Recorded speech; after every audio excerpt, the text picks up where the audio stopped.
Se você não gosta de gráfico, definitivamente esse vídeo aqui não é para você. Vou te mostrar uma série de gráficos bem interessantes, muitos dos quais eu nunca mostrei aqui no canal, tá legal? Deixa eu começar pelo gráfico do Ethereum no par Bitcoin. O Ethereum nos últimos dias, na última semana, valorizou 27% em relação ao Bitcoin. E muita gente me perguntou o que está por trás dessa valorização do Ethereum. O Tim Bako é um dos principais desenvolvedores do Ethereum e ele está à frente do The Merge, que é a tão esperada etapa que vai consolidar a mudança do Ethereum de Proof of Work, do mecanismo de consenso Proof of Work, para Proof of Stake. E até então o mercado tinha muita expectativa em relação a esse evento, mas até então a gente não tinha uma data precisa. E nesse podcast aqui ele falou que a data provável para o The Merge é o dia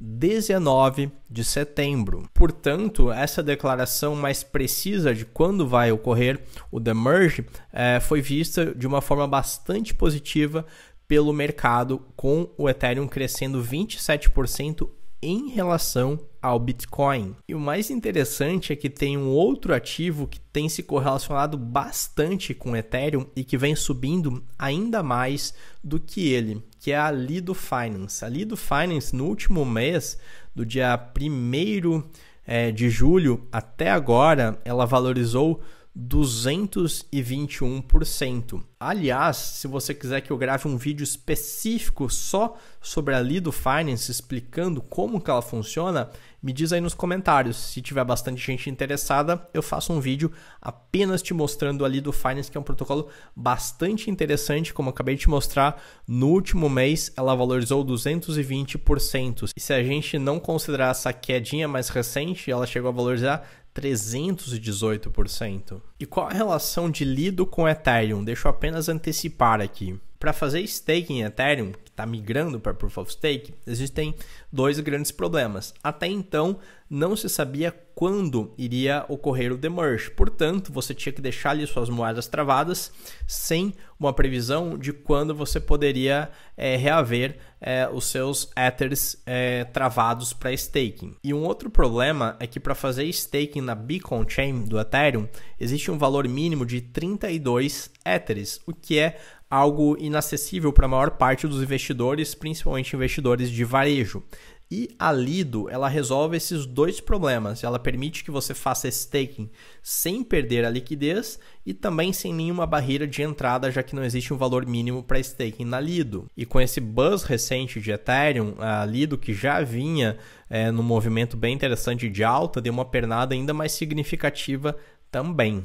Mas eu tenho vários gráficos para te mostrar aqui, então deixa eu seguir adiante. Eu quero te mostrar agora um gráfico on-chain de mais um indicador, dentre vários outros que eu já te mostrei, que indicam que possivelmente a gente está no fim de um bear market. O Realized Cap Hold Waves, ele mostra pra gente que sempre que o Bitcoin chega nesse círculo azul aqui pontilhado, a gente está numa região de fim de bear market. Isso ocorreu em 2012, 2015, final de 2018 e agora a gente está no mesmo momento gráfico aqui, segundo esse indicador. A linha preta é sempre bom lembrar que é a linha de preços do Bitcoin no par dólar. E esse indicador aqui, ele combina a idade das moedas. Então você tem aqui diversas faixas de cor em tonalidades de amarelo e de verde, indicando a idade das moedas. E ele combina a idade das moedas com o poder econômico. Esse indicador mostra que acima da linha pontilhada azul, mais de 80% da riqueza de Bitcoins medida em dólares é mais velha do que 3 meses. E a gente pode ver isso como um ponto em que restaram os holders mais convictos, e esse ponto,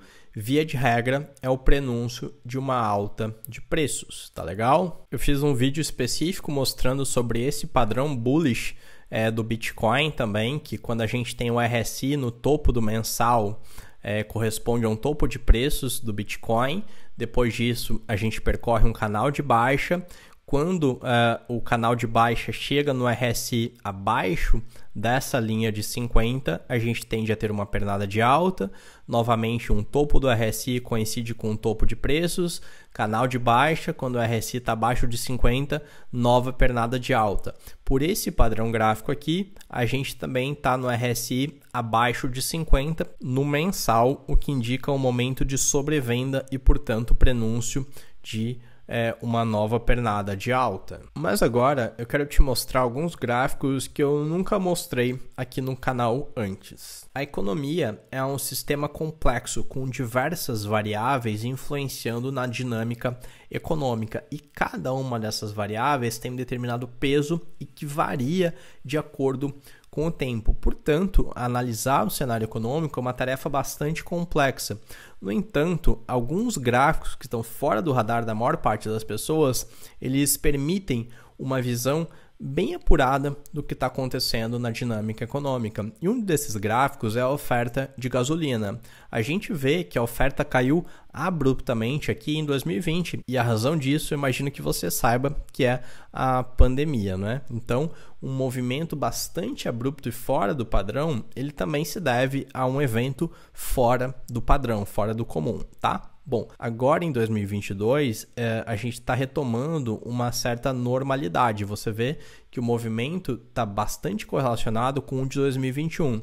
No entanto, agora, no último mês, a gente teve uma queda bastante significativa, o que provavelmente é em decorrência das tensões entre Rússia e Ucrânia. Um outro indicador interessante é o TSA. O TSA, ele mede a quantidade de viagens. Obviamente, em 2020, as viagens despencaram por motivos que você bem sabe, e agora a gente está retomando uma normalidade da atividade econômica em níveis superiores aos de 2021, mas ainda inferiores aos de 2019. Esse gráfico aqui, ele mostra a venda de bilhetes de cinema. Então, quanto mais pessoas viajando, mais pessoas indo ao cinema, significa que o funcionamento da economia está relativamente normal. E tem um gráfico que eu acho ainda mais interessante, que é a entrada nas catracas do metrô de Nova York. Por razões que você já bem sabe, elas despencaram em 2020, mas olha que interessante, em 2021 o uso de metrô retomou, em 2022 retomou um pouquinho mais. No entanto, o nível atual do uso do metrô, ele ainda está muito abaixo dos anos anteriores. E o que isso mostra pra gente? Se muito menos pessoas estão utilizando o metrô, significa que possivelmente muito menos pessoas estão se deslocando para o trabalho. E, por consequência, isso indica para a gente que tem muito mais pessoas trabalhando em regime de home office. E essa mudança no padrão de comportamento das pessoas é uma informação extremamente relevante para nós como investidores. Como assim? Esse tipo de raciocínio está muito ligado ao que o Howard Marks chama de raciocínio de segundo nível. Mas, basicamente, se tem mais pessoas trabalhando em casa, tem mais pessoas mais tempo conectadas à internet. Isso, por sua vez, é algo que fortalece a tese da Web 3.0. Web 3.0 é um novo paradigma da internet em que o usuário ele extrai para si pelo menos uma parte do valor que ele gera nesse ambiente de interação na internet. E diversos projetos cripto, alguns direta e outros indiretamente, se beneficiam dessa nova tendência de uso da internet. Ethereum certamente é um desses projetos, já que é a principal blockchain que fornece a possibilidade de construção de smart contracts dentro de si, e Ethereum se valorizando, outros protocolos, como por exemplo, o que eu já te mostrei agora há pouco ali do Finance, tendem a se valorizar também. Então, de certo modo, a gente pode relacionar esse gráfico com as nossas teses de investimento em criptomoedas. E esse gráfico aqui da oferta de gasolina, o que ele mostra de relevante para a gente? Nesse mês agora, a gente teve uma redução significativa da oferta de gasolina. Se a gente tem uma redução da oferta, significa que provavelmente a gente vai ter um aumento de preços. E se o preço da gasolina aumenta, a gente tem uma pressão inflacionária generalizada, já que uma série de produtos dependem de transporte por conta de gasolina e também diesel e outros combustíveis. Se a gente tem aumento da gasolina, a gente tende a ter uma pressão inflacionária maior. Se a gente tem uma pressão inflacionária maior, a gente tende a ter um aumento ainda maior na taxa de juros do Fed. E em que pese o bom momento do mercado, nos ciclos anteriores do Bitcoin, o cenário macroeconômico era diferente. Então pode ser que o RSI se estenda por mais algum tempo aqui nessa região de sobrevenda e que seja necessária antes uma conjuntura de outros fatores para que a gente tenha uma nova pernada parabólica de alta. Mas também tem uma outra informação relevante que eu quero te passar. Com esse recente aumento de Ethereum bem expressivo em relação ao Bitcoin, a dominância de Ethereum está em 17,8% do mercado cripto e o Bitcoin em 41%. Eu sou uma das pessoas que acredita que em algum momento o Ethereum vai flipar o Bitcoin, justamente porque a blockchain do Ethereum ela possibilita uma série de funcionalidades a mais do que a blockchain do Bitcoin. Obviamente eu não posso prever em que momento o Ethereum vai flipar o Bitcoin, mas a relevância do Ethereum em relação ao mercado cripto, ela não pode ser desprezada. E por possibilitar o uso de smart contracts, a rede do Ethereum está muito mais ligada à tese de Web3 ou Web 3.0 do que a rede do Bitcoin. E se até então os ciclos do Bitcoin determinaram os ciclos do mercado cripto como um todo, em algum momento é bastante possível, é bem provável, eu diria, que o ciclo do Ethereum dite o ciclo do mercado cripto. Mas aqui a gente já está entrando em várias questões que dariam vários vídeos ou até mesmo uma live bastante extensa para tratar disso apenas. O que eu quis te mostrar com esse vídeo é que, considerando o ciclo do Bitcoin, a gente está num momento muito interessante para entrar ou pelo menos para permanecer no mercado. Considerando alguns indicadores gerais do mercado, como viagens, ingressos de cinema, a economia, apesar da pressão inflacionária, ela está de algum modo se adaptando a esse cenário e a atividade econômica em geral não está colapsando. As economias continuam dinâmicas. É claro que para ter uma visão geral disso, a gente não se baseia apenas nesses dois indicadores, não é? Assim como o reforço da tese de Web3, que não se baseia exclusivamente nesse indicador que mostra o uso de metrô em Nova York, que por consequência possivelmente indica uma mudança mais geral de comportamento das pessoas. Mas, como a dinâmica econômica é um sistema complexo, todas essas variáveis elas têm alguma relevância. Em todo sistema dinâmico, o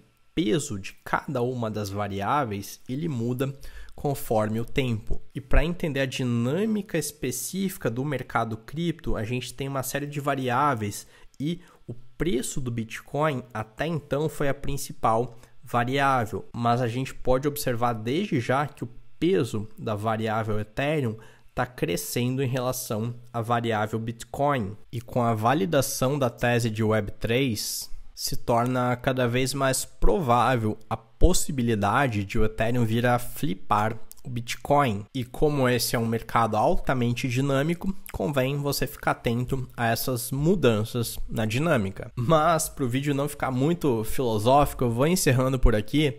E se você quiser que eu faça um vídeo especificamente falando sobre a Lido Finance, deixa aqui no comentário dizendo que você quer, tá legal? Encerro por aqui, grande abraço e até a próxima.